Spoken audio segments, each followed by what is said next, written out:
nom c'est Nasty et je ne l'ai pas choisi par rapport à ce qu'il signifiait. En fait, j'ai ouvert un dictionnaire anglais, cherché un mot qui sonnait bien et je suis tombé là-dessus.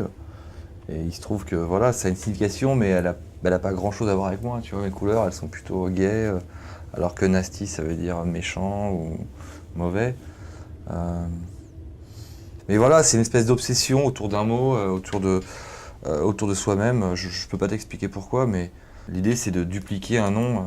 Et puis tu sais, comme elles sont vendues, ici c'est vrai que ça fait beaucoup de fois Nasty, mais réparti chez les gens, finalement, ils en ont qu'un seul chez eux. Moi, ce qui m'intéressait, c'était les lettres avant tout, tu vois, le N, le A, le S, le T, le Y. C'est des lettres qui me plaisaient, ça sonne bien. J'ai fait donc 14 toiles qui représentaient les 14 lignes du métro. Je me suis inspiré des plans de métro parisiens. Et toutes ces lignes que tu vois comme ça, c'est toutes les lignes du métro qui s'entrecroisent. Et chaque lettre, en fait, correspond au nom d'une station. Ma démarche, elle est vraiment urbaine, donc j'essaie de me servir de mon expérience de la rue et de cette obsession, en fait, parce que le graffiti, c'est assez obsessionnel, finalement. De toute façon, j'évolue. Quand on voit d'où je viens, des plaques de métro, des métros peints, des tunnels et tout, où là, je faisais vraiment de la typographie. Mon évolution sur toile, elle est de plus en plus abstraite. Enfin, là, j'ai l'impression d'avoir franchi un cap en passant à la toile, plutôt qu'en privilégiant toujours des supports urbains.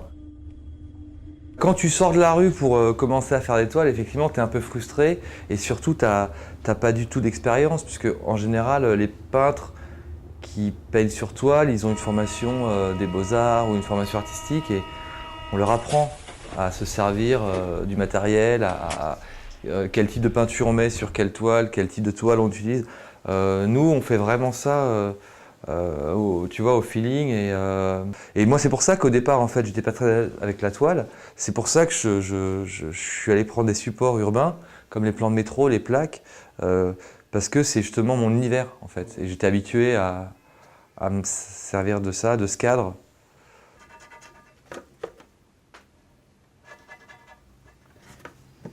Mes couleurs fétiches, c'est surtout les couleurs chaudes, rose, jaune, turquoise, toujours des couleurs un peu lumineuses.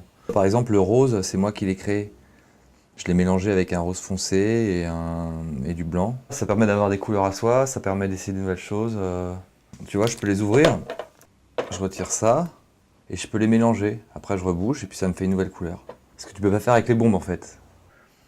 Parfois ça marche, parfois ça marche pas, mais là, par exemple, voilà, j'ai créé une super couleur que j'adore. C'est une couleur que j'avais pas, en fait. C'est une espèce de violet assez lumineux. Et je l'ai obtenu à partir d'un rose très clair et d'un violet très foncé. Et je suis assez content du résultat. Ouais, je l'appellerais bien le violet Nasty. Je m'inspire plutôt des calligraphies latines. Et je travaille plutôt avec des outils de calligraphie latine comme la plume, le calame, les pointes biseautées.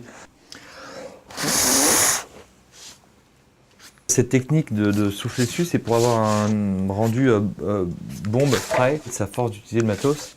Tu commences à te familiariser, tu essaies les choses, tu coupes les pointes, tu les retournes, tu mélanges les couleurs et puis un jour, par hasard, tu souffles dessus parce qu'il y a trop d'encre dessus et tu te rends compte que ça fait un effet assez intéressant et puis voilà. Encore une fois, tu vois, c'est une technique très artisanale mais qui est propre au graffiti, quoi, qui est un art qui essaye toujours des nouvelles choses pour des nouveaux effets.